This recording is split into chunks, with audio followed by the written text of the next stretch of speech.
Assalamualaikum warahmatullahi wabarakatuh. Mohon maaf, saya baru bisa mengerjakan auditnya pada hari ini dan saya telah melakukan pengumpulan tugas atas keteledoran saya sendiri.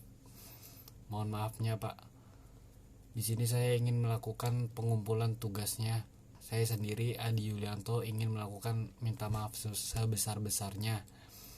Saya Adi Yulianto, NPM 183112700650174, ingin menjawab soal dan pertanyaan audit sistem informasi ruang R01. Pada soal nomor 1, dalam resiko mengaudit sistem informasi, resiko berpotensi timbulnya kerugian. Jelaskan berbagai kemungkinan resiko yang terjadi pada perusahaan atau organisasi. Pada jawaban nomor 1, bagian pertama yaitu resiko bisnis, yaitu resiko yang disebabkan oleh faktor internal dan faktor eksternal yang berakibat tidak tercapainya organisasi.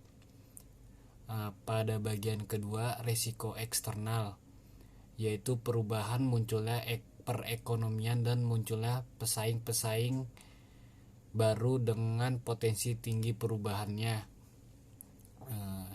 Bagian ketiga, resiko fundamental yang bersumber dari alam yang berdampak besar seperti bencana alam, gempa bumi, atau tsunami.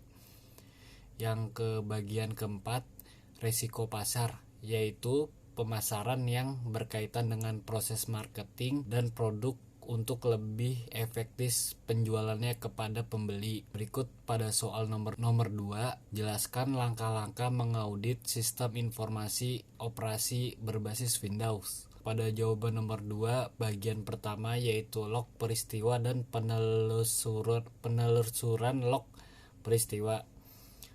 Log peristiwa yaitu merekam aktivitas pada komputer tertentu.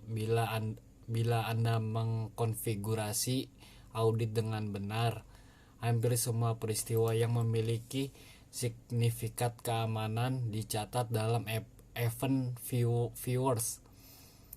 Bagian kedua, penelusuran log peristiwa. Anda juga harus memindahkan log peristiwa dari komputer secara teratur karena akan lebih mudah memanage audit informasinya, yaitu audit atau audit lanjutan. Audit kebijakan memungkinkan untuk merekam berbagai aktivitas ke log keamanan Windows. Kemudian dapat memeriksa log audit ini untuk mengidentifikasi masalah yang perlu penyelidikan lebih lanjut. Bagian keempat, kebijakan audit lanjutan.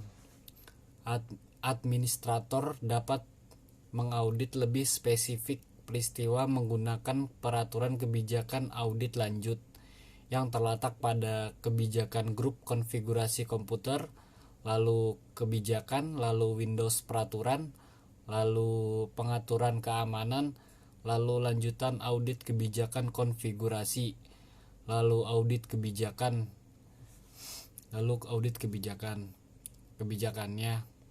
Pada soal nomor 3 yaitu router, perangkat keras yang berfungsi untuk yang dapat menghubungkan satu sumber jaringan yang sama atau berbeda dan memperluas jaringan utama ke beberapa titik, seperti memiliki server IndiHome utama lalu akan menyebarkan ke lantai 2. Dibutuhkan router untuk menyebarkannya.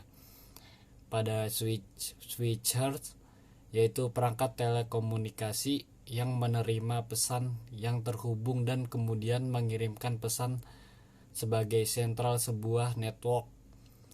Pada firewall yaitu perangkat yang mengizinkan lalu lintas jaringan yang dianggap aman lalu diloloskan atau yang tidak dianggap aman lalu dihentikan. Yaitu saya akan menjawab soal nomor 4. Jelaskan langkah-langkah mengaudit database pada sebuah aplikasi. Pada nomor 4 bagian pertama, di sini saya menggunakan contoh sistem menggunakan Oracle. Bagian pertama melakukan pengaktifan standar database auditing yang sudah disediakan dengan cara parameter pada file. Bagian kedua melakukan tempat penyimpanan, yaitu bisa di OS atau di dalam database atau di file XML.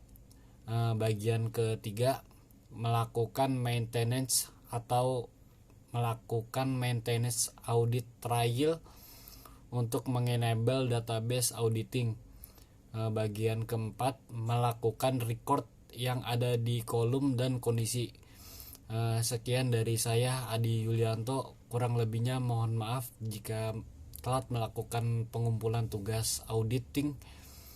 Kurang lebihnya mohon maaf. Assalamualaikum warahmatullahi wabarakatuh.